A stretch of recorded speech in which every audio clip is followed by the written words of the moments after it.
À l'ouverture du logiciel DaVinci Resolve, vous allez retrouver à l'écran cette petite fenêtre. Enfin, petite fenêtre, elle est quand même assez grande. Sur la gauche, vous allez avoir toutes vos librairies de projets. Sur la droite, tous vos projets enregistrés dans vos librairies. Le logiciel fonctionne sous forme de database ou librairie pour enregistrer tous vos projets. À l'ouverture, vous avez automatiquement une première librairie qui s'appelle Local Database, dans laquelle il y a déjà un projet nommé Untitled Project. Cette librairie, par défaut, on pourrait s'en servir tout de suite et y créer un projet. Le seul souci, c'est que celle-ci est à l'intérieur des dossiers de DaVinci Resolve installés dans votre ordinateur. Donc, si on veut un jour faire un peu de nettoyage, les choses ne seront pas très simples. Ce que nous allons faire, eh bien, c'est créer une nouvelle librairie de projet, ici, à cet endroit, que nous allons placer dans un dossier approprié. On va sur Add Project de librairie, on va lui donner un petit nom personnel, donc on va l'appeler personnel, voilà, tout simplement, donc PRSO, voilà, comme ça, personnel. Petite information, par contre, pensez à écrire le nom uniquement en minuscules. Voilà, c'est indiqué dans plusieurs tutos, donc je préfère vous le dire aussi. Voilà, le nom de votre bibliothèque, on va la mettre en minuscules. On lui choisit aussi un dossier de destination. Donc moi je vais parcourir, moi j'ai déjà créé un dossier dans mon dossier Movie qui s'appelle DaVinci Resolve. Donc on va aller ici, on va aller dans DaVinci Resolve et on valide, tout simplement. Et on se retrouve donc avec une nouvelle bibliothèque qui s'appelle Personnel, avec toujours un projet sans nom. Alors avant de créer un nouveau projet dans cette librairie, on va d'abord aller régler quelques petites préférences en haut à gauche, ici, et on va cliquer sur Préférences. Tout d'abord dans l'interface, ce qu'on va faire, si ce n'est pas déjà fait, on va passer le logiciel, on va se mettre sur utilisateur, déjà d'abord. On va aller sur utilisateur et on va mettre déjà l'interface, on va la mettre en français, ce qui est tout à fait logique. On va aller maintenant dans enregistrer et charger. Et dans cet onglet enregistrer et charger, on va cocher les 3 cases dans enregistrer les paramètres, c'est-à-dire ici, à cet endroit. Donc on va cocher enregistrement en continu, sauvegarde automatique et sauvegarde de la timeline. Et en même temps, on va mettre un enregistrement toutes les 5 minutes. La base DaVinci Resolve met un enregistrement 10 minutes. Moi, je vais le descendre un tout petit peu. Je vais descendre sur 5 minutes. Important, on va choisir aussi un dossier de destination où seront stockés tous nos backups de projet, c'est-à-dire à cet endroit-là, donc emplacement de sauvegarde, vous choisissez un dossier où seront placés tous les backups. Personnellement, je vais mettre tout ça dans mon dossier où je stocke toutes mes librairies. Pour l'instant, je suis sur la version gratuite de DaVinci Resolve. Une fois que je passerai sur la version studio, je pense que je referai une autre organisation de mes dossiers. On passe maintenant dans la partie montage. Dans la partie montage, on va aller faire un petit tour dans les paramètres de la nouvelle timeline. Alors ici, à la base, DaVinci Resolve met un timecode de départ à 1 heure. Alors c'est vraiment quelque chose de spécifique à DaVinci Resolve. Savoir que logiquement, on devrait démarrer à 0. DaVinci Resolve, lui, démarre à 1 heure. Bon, à la limite, pour l'instant, on débute, on va laisser comme ça.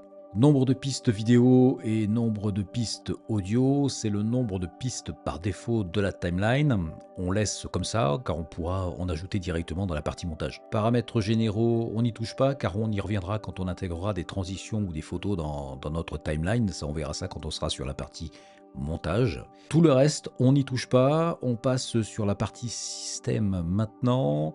On va aller sur mémoire et GPU, et là, on va mettre notre mémoire, si ce n'est pas déjà fait, au maximum. Le reste, ici, dans cette partie-là, on n'y touche pas. On va partir dans notre espace de stockage, ici, à cet endroit. Alors, l'espace de stockage, c'est l'espace où seront stockées toutes les images de référence et les fichiers cache. Par défaut, moi, je laisse tout dans mon dossier DaVinci Resolve que j'ai créé sur mon ordinateur. Pour les autres parties, on touche à rien du tout. On va juste aller dans maintenant Général et cocher pour les utilisateurs de Mac la case ici à cet endroit, utiliser le profil couleur Mac dans les viewers. Pour tout le reste, dans cette partie-là, on ne change rien. Donc ce qu'on va faire, c'est qu'on va aller maintenant dans Enregistrer et on va se retrouver sur notre fenêtre. Ah oui, bon, déjà on va faire préférence mise à jour, oui, on va faire ça. Une fois qu'on est de retour sur cette fenêtre, donc maintenant on va aller créer notre projet. Donc il y a deux solutions pour créer notre projet. Soit on fait un clic droit et on fait nouveau projet, soit on va directement en bas et on tape nouveau projet. Donc là on va nommer notre projet. Donc moi je vais l'appeler directement tuto DVR, c'est-à-dire tuto DaVinci Resolve, et on va créer le projet, et logiquement il va s'ouvrir directement dans notre espace de travail, donc ça m'arrange pas, donc je vais le refermer après et rouvrir ma fenêtre. Donc voilà, ma fenêtre est de retour et on voit bien que j'ai mon projet qui s'affiche directement dans ma librairie ici. Si vous avez plusieurs projets, ce qui peut être intéressant de faire, c'est de faire des dossiers où vous classez tous vos projets. Pour faire un dossier, c'est pas compliqué du tout. On va faire nouveau dossier, on va l'appeler on va l'appeler 1 pour l'instant, hein, parce que c'est juste un exemple. On va l'appeler nouveau dossier, on va l'appeler 1 et tout simplement, si on veut mettre notre projet dans le dossier, on va le mettre ici et on va se retrouver voilà, avec notre projet. En cliquant sur notre projet, on va se retrouver sur notre espace de travail. Le gros avantage de DaVinci Resolve, c'est qu'il a été conçu d'une façon où vous n'avez pas besoin d'un autre logiciel pour faire des effets, pour traiter de l'audio, comme le ferait Adobe Premiere Pro. Par exemple, on est obligé d'aller dans After Effects si on veut faire des effets. FCPX, on doit passer par Motion 5 par exemple. Ici, on a tout sur place. Et aussi, gros avantage, c'est que chaque étape de notre travail de production est classée chronologiquement. En premier, on va classer nos médias ici dans la partie médias. Ensuite, on pourra aller faire un dérochage dans la partie cut. Alors personnellement, cette page-là, on s'en occupera pas. On va passer directement à la page montage. Dans cette page montage, on va donc monter notre film, ajouter les transitions, ajouter des effets, ajouter du texte. On pourra aussi faire notre dérush en utilisant plusieurs timelines, mais ça on y reviendra. Ensuite, toujours chronologiquement, on va passer sur la page Fusion qui fonctionne comme After Effects pour créer des animations, du texte, des suppressions d'arrière-plan, du tracking par exemple. Alors pour tout vous dire, c'est une page qu'on ne traitera pas dans les tutos débutants car Fusion c'est un sujet très large qui fera l'objet d'un tuto très approfondi, plus approfondi, donc je préfère prendre du temps pour préparer ce tuto sur Fusion et là pour l'instant on se consacre vraiment sur les bases de DaVinci Resolve. Juste à côté on pourra réaliser tout notre étalonnage final. Ici on fera nos balances des blancs, on fera des équilibrages de lumière, on donnera un style à notre création et pour terminer, eh bien on a la page Fairlight, c'est à cet endroit là qu'on va mixer toutes nos pistes audio. Et une fois qu'on aura terminé, on ira directement sur la page exportation pour exporter le projet finalisé. Voilà donc une petite présentation de notre espace de travail. Pensez bien, en tant que débutant, dans cette série de tutos, on ne s'occupera pas de la page cut ni de la page fusion. C'est quand même important que je vous le reprécise une deuxième fois. On aura déjà assez d'informations à assimiler sur toutes les pages montage et étalonnage que j'ai voulu très complètes. Et je pense qu'à la fin de ces tutos de débutants, vous aurez des bases solides pour aller plus loin dans le logiciel. Bref, on n'en est pas là. Maintenant que nous avons ouvert notre projet, on va aller configurer ses paramètres en allant sur la petite roue crantée qu'il y a juste en bas à droite ici. Et voilà, et on se retrouve avec une nouvelle fenêtre. Cette fenêtre, ça va être tous nos réglages par défaut de notre projet et de notre timeline aussi par défaut. Alors première chose à faire, c'est qu'on va aller dans la configuration de notre projet. On va aller ici en haut dans le format de notre timeline. On va aller dans résolution de notre timeline. On va mettre en 1920 sur 1080. Bon, on y est déjà. Après, si vous voulez faire du montage en 4K, vous pouvez aller, je pense, jusqu'au 4K qui est en 3840. Voilà, sur la version gratuite, on peut aller jusqu'au 4K. Juste avant de s'occuper de la fréquence d'image, ici, si vous voulez par exemple faire des versions verticales pour les réseaux sociaux, vous cliquez juste sur la petite case ici et vous ferez des versions verticales. Au niveau de la fréquence d'image de notre timeline, ici elle est réglée en 24, mais comme on est en France, on va la mettre à 25 images secondes. Alors généralement nos plans sont filmés en 25 ou 50. Si vous avez des images comme des images drone par exemple qui sont filmées en 30 ou 60, vous gardez quand même votre timeline en 25. Alors toute la partie monitoring vidéo, ça on va pas y toucher. On va descendre directement sur médias optimisés et rendus. Sur la résolution des médias et proxy, on va se mettre directement sur soit automatique, soit demi. Alors une petite information quand même au niveau des proxys, pour vous expliquer rapidement ce que sont les proxys. Les proxys, ce sont des versions, des copies en faible résolution sur lesquelles vous pourrez travailler sur votre montage. C'est-à-dire que si par exemple votre ordinateur n'est pas très puissant et que vous voyez que les images saccadent dans le viewer, ça veut dire qu'il est préférable de travailler sur des proxys au lieu des originaux. Mais pas de souci, lors de l'exportation, ce sont les fichiers originaux qui sont pris en compte. Donc voilà, on n'a pas de questions à se poser. Pour les formats médias et proxy, là à l'origine, sur mon Mac, on est en ProRes 422 HQ. Donc apparemment, c'est un peu trop élevé. Soit on peut passer en 422 LT. Il y en a certains qui vont passer en H264. Alors ça, c'est pareil, c'est un sujet alors qu'il faudrait vraiment retravailler un peu plus profondément. On est débutant, donc on va suivre un petit peu les indications de tout le monde. Par contre, si vous êtes sur un PC, je crois qu'il faut que vous passiez en DHX HRSQ, qui doit être à peu près attendez, qui doit être, voilà, le D, ah non, c'est le DNxHRSQ. Voilà, ça c'est pour les PC, pour avoir des versions un petit peu allégées pour vos proxys. Résolution du média optimisé, ça on laisse sur automatique. Format du média optimisé, là aussi on va passer sur du proxy 422 LT. Format du rendu, c'est pareil, on passe sur du proxy 422 LT. OK. Juste en dessous, on va trouver vos dossiers de travail, là où vous allez stocker vos proxys. Et c'est bien de choisir un dossier où, une fois le projet fini, on pourra le vider assez facilement. On va aller maintenant dans mise à l'échelle, et mise à l'échelle, on va juste aller ici dans ajustement de source. On va aller dans résolution différente et on va mettre mise à l'échelle sans renier l'image. Alors ça, qu'est-ce que c'est? C'est-à-dire que si vous avez créé un projet en HD et que vous décidez de le passer par exemple en 4K ou inversement, il va automatiquement faire la mise à l'échelle. Donc à cet endroit-là, on met mise à l'échelle sans renier l'image. On va dans la gestion des couleurs. Ici, on va aller dans l'espace colorimétrique et transformation. Ici, pour l'instant, c'est dommage parce qu'on est en mode débutant. Donc ça, pour l'instant, on s'en occupera pas parce que c'est vraiment un vrai sujet. C'est vraiment un vrai sujet à traiter. Et je pense qu'on approfondira cette partie quand on passera sur la version studio. Il y a juste un endroit où on va aller faire un tout petit réglage à partir du moment où on est sur Mac. C'est ici, dans l'espace colorimétrie de destination. On va se mettre sur RX 709A. Mais vraiment pour ceux qui sont sur Mac, hein. Alors le sélecteur de lutte, ça on s'en occupe pas. Broadcast Self, ça on s'en occupe pas non plus. Option générale, on s'en occupe pas. Je regarde s'il y a des choses ici à s'occuper. Donc là, on n'a plus rien à s'occuper. Donc on va pouvoir enregistrer, hop, le paramètre du projet. Alors si ce pré-réglage-là, vous avez l'intention de vous en servir sur d'autres projets, au lieu de refaire à chaque fois toutes les configurations, il suffit juste d'aller ici en haut à droite, vous allez sur les trois petits points, vous allez sur sauvegarder les paramètres actuels comme pré-réglage, vous donnez un petit nom à votre pré-réglage, je vais l'appeler par exemple 25p, pardon. Hop, je clique sur OK et voilà, et je l'ai enregistré. Et une fois que je vais ouvrir un nouveau projet, il me suffira juste d'aller là-haut et d'aller taper 25p et je vais retrouver directement mon réglage. Une fois qu'on a fait ça, attendez, là je vais fermer ici, moi je l'avais déjà enregistré, donc on va faire annuler. Et maintenant qu'on est prêt, on va pouvoir aller directement dans la page médias et là on va pouvoir commencer à gérer notre bibliothèque de médias. Une fois qu'on se retrouve maintenant dans notre espace de travail sur la partie médias, on va faire un petit tour d'horizon un petit peu de cette partie-là. Alors sur la gauche, on va avoir ici tous nos données extérieures au logiciel, c'est-à-dire que c'est comme si on regardait un petit peu dans notre Finder sur Mac ou si on regardait sur notre explorateur sur PC. C'est-à-dire qu'on a tous nos disques durs et là on a toutes nos données. Ici, en bas à gauche, on va avoir tout ce qui va être chutier. Donc, c'est ici qu'on va créer tous nos chutiers avec tous nos plans.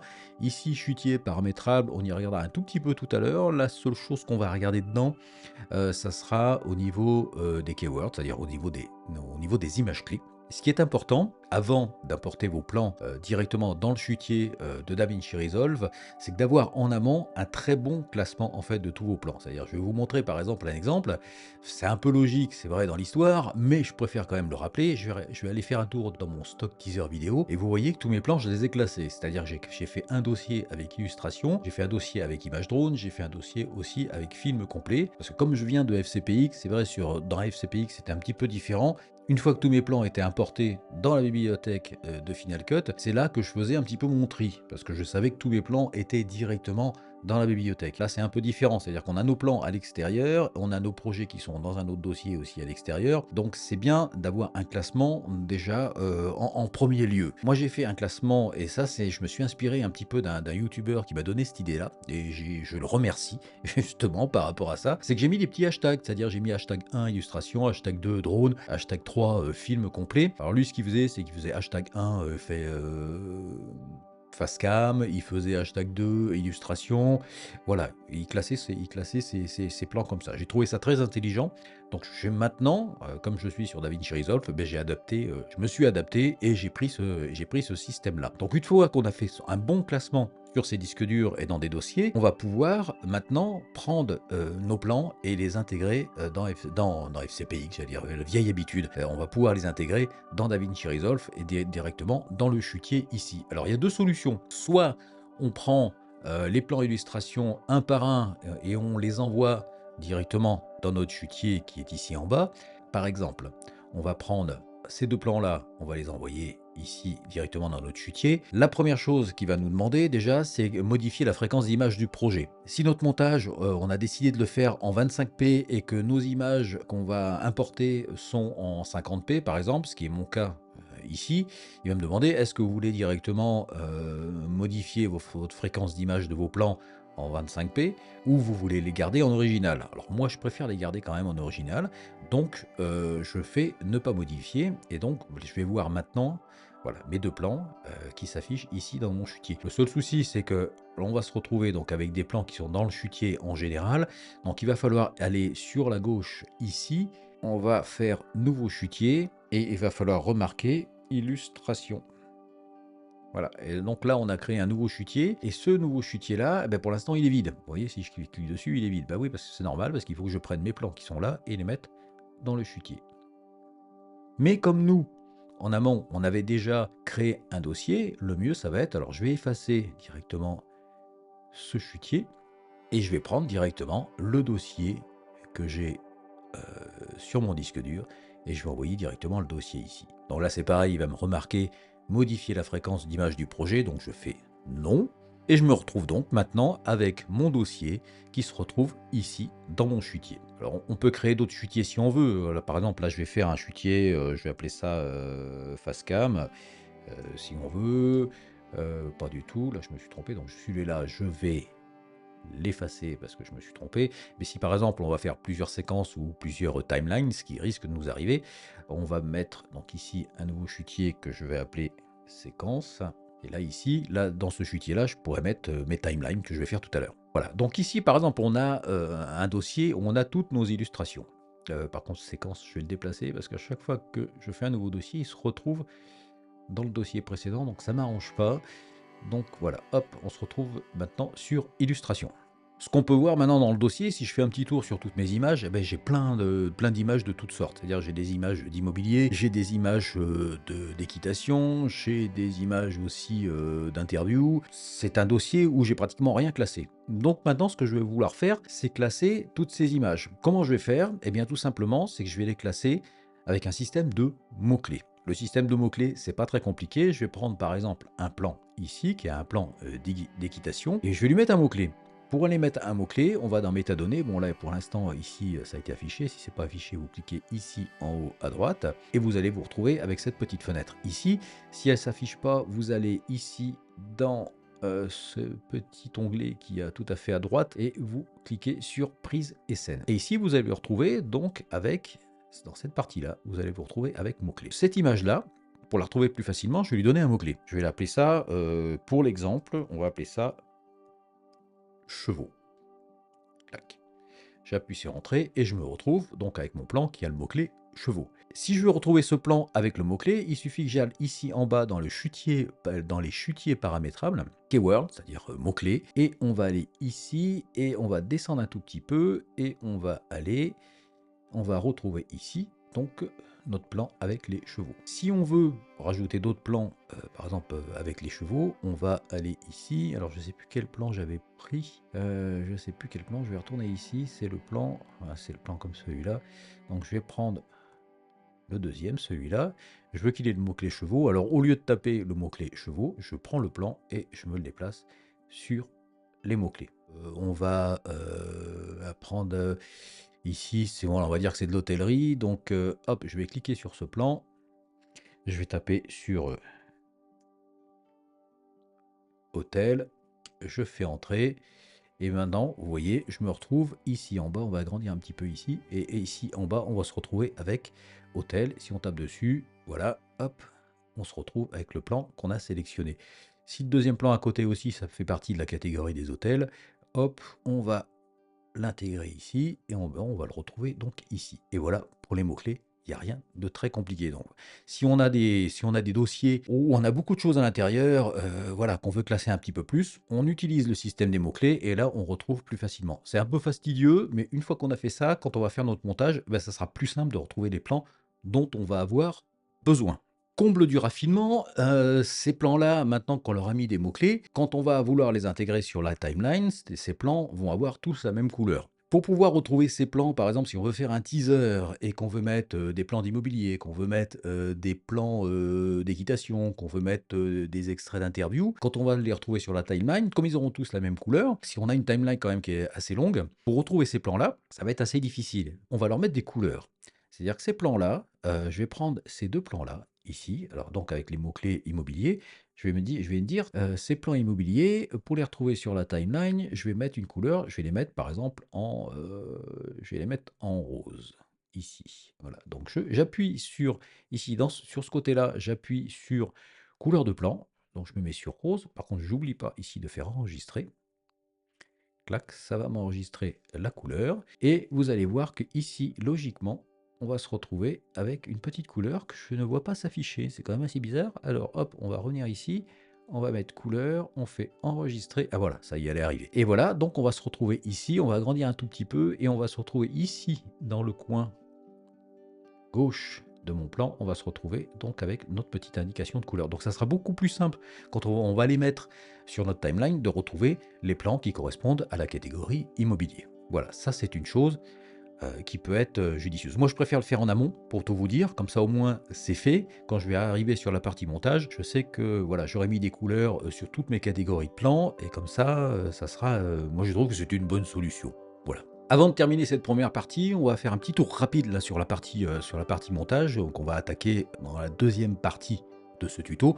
On va juste aller faire une chose, on va créer notre première timeline. Vous savez que déjà tout à l'heure, on a configuré déjà notre projet. Donc on va aller ici, dans notre dossier qu'on a créé pour nos séquences, pour nos timelines. On va faire un clic droit, on va faire timeline, créer une nouvelle timeline.